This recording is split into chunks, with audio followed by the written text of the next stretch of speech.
नमस्कार, मैं हूं श्रीराम शिंदे और आप देख रहे हैं विश्व शांति दर्शन। आइए देखते हैं कुछ अच्छी और सकारात्मक खबरें, लेकिन सबसे पहले आज की सुर्खियां।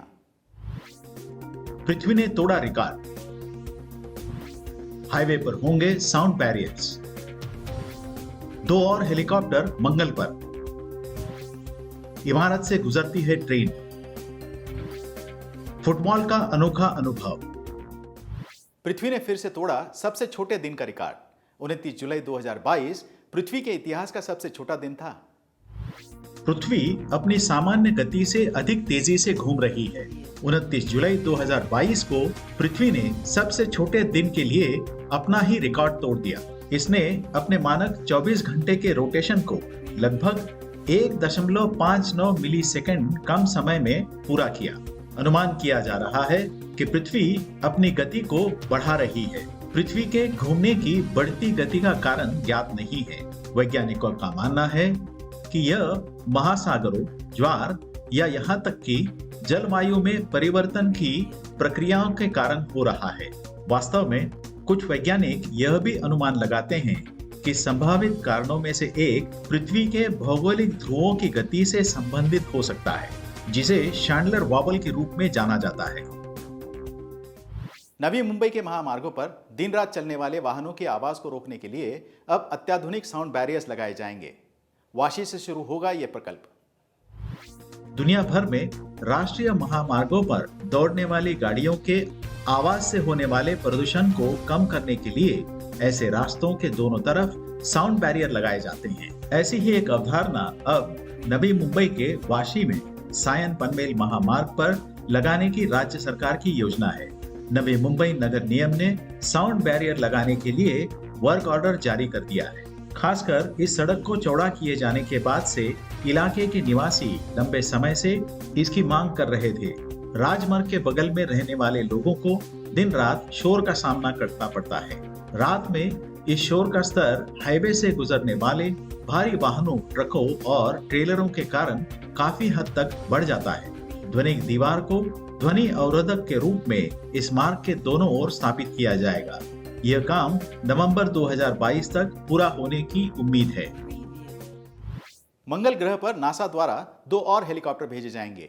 ये अत्याधुनिक क्षमता से सुसज्जित होंगे। नासा ने मंगल ग्रह पर जो पहला हेलीकॉप्टर भेजा था, उसने इतना अच्छा काम किया है कि वह अब 2 और भेजने की तैयारी में है। ये हेलीकॉप्टर इंजेनिटी मार्स कॉप्टर के समान है, जो नासा के परसिवरेंस रोवर के साथ मंगल पर भेजे गए थे। लेकिन इनके पास मंगल ग्रह की चट्टान के टुकड़ों को पकड़ने और परिवहन करने की अतिरिक्त क्षमता होगी। ये किसी अलौकिक ड्रोन की तरह होंगे, जो कि पैकेज पहुंचाने के लिए विकसित किए गए हों।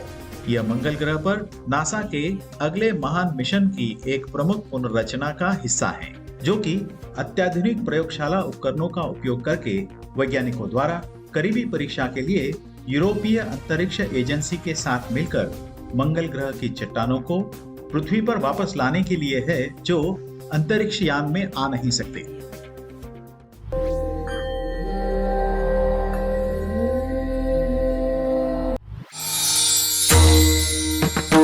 समस्त बंधू भगिनी आणि वारकरी भाविक भक्तांनो, तत्वज्ञ संत श्री ज्ञानेश्वर श्री तुकाराम महाराज यांच्या नावाने आणि विश्वधर्मी प्राध्यापक डॉक्टर विश्वनाथ दास कराड यांच्या अथक प्रयत्नाने साकार झालेल्या या विश्वशांतीच्या घुमटातून भागवत वारकरी परंपरेचा हा ज्ञान विज्ञानाधिष्ठित अध्यात्मशास्त्राचा दिव्य संदेश संपूर्ण मानव जातीला सुख, समाधान आणि शांतीकडे घेऊन जाईल याचा आम्हाला विश्वास वाटतो। जगभरातील मान्यवरांनी गौरवलेला हा विश्व शांतीचा घुमट लवकरच जगातील एक आश्चर्य म्हणून ओळखला जाईल आणि भारताला विश्वगुरु म्हणून मान्यता प्राप्त करून देईल अशी आमची प्रांजळ भावना आहे। यहाँ ट्रेन एक निवासी इमारत से गुजरती है। लोग घर से निकलकर ट्रेन में चढ़ते हैं।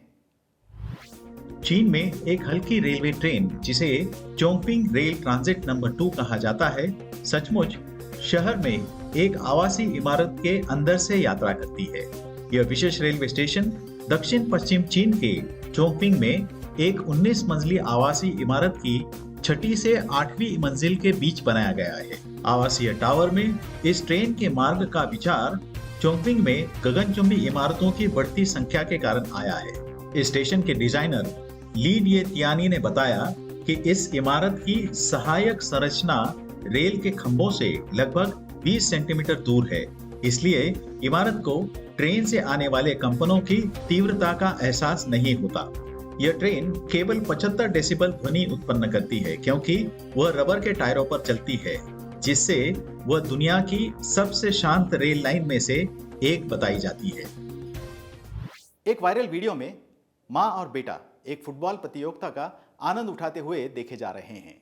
गौरतलब बात यह है कि बेटा दृष्टिहीन है।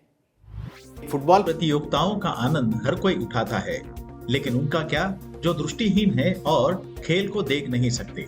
वो कहावत कि बच्चे अपने माता पिताओं की नजरों से दुनिया देखते हैं, ब्राजील में हुई एक फुटबॉल मैच के दौरान सच साबित हुई। एक माँ जो अपने दृष्टिहीन बेटे के साथ वहां आई थी, अपने बच्चे को खेल का पूरा आनंद उठाने में मदद कर रही थी।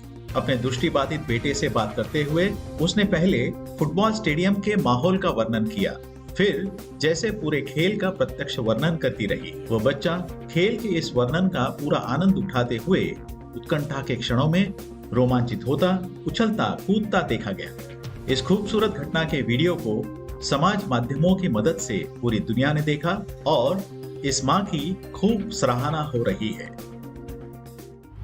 भारत ने राष्ट्रमंडल खेलों में अपना पहला लॉन बॉल्स का स्वर्ण पदक जीता है। लेकिन क्या है ये खेल और कैसे इसे खेला जाता है, आइए जानते हैं जाते जाते। लॉन बॉल्स उन मनोरंजक खेलों में से एक है जिसने आजकल भारत में कई लोगों को आकर्षित किया है। लॉन बॉल्स हरे रंग की सतह पर खेला जाता है और इसके 4 प्रारूप होते हैं: सिंगल, पेयर, ट्रिपल और 4। इन सभी प्रारूपों के नाम इस टीम में खेल रहे खिलाड़ियों की संख्या पर आधारित है। यह खेल शुरू होता है एक गेंद को घुमाकर लक्ष्य के करीब लाने की कोशिश से। इस लक्ष्य को जैक कहा जाता है। जो टीम गेंद को जैक के करीब ले जाने में सफल हो जाती है उसे अंक मिल जाते हैं। इस जैक को एक छोर से विपरीत छोर की ओर घुमाया जाता है और इसे कम से कम 23 मीटर की यात्रा करने की आवश्यकता होती है। पहली बार दूरी तय करने के बाद जिस बिंदु पर गेंद रुक जाती है वह स्थान खिलाड़ियों के लिए अंतिम लक्ष्य बन जाता है। एक बार लक्ष्य निर्धारित हो जाने के बाद प्रत्येक टीम बारी बारी से गेंदबाजी करती है। आशा करता हूं कि हमारा यह संस्करण आपको अच्छा लगा होगा। अगर हाँ तो इसे सब्सक्राइब जरूर कीजिएगा और देखते रहिए विश्व शांति दर्शन। धन्यवाद।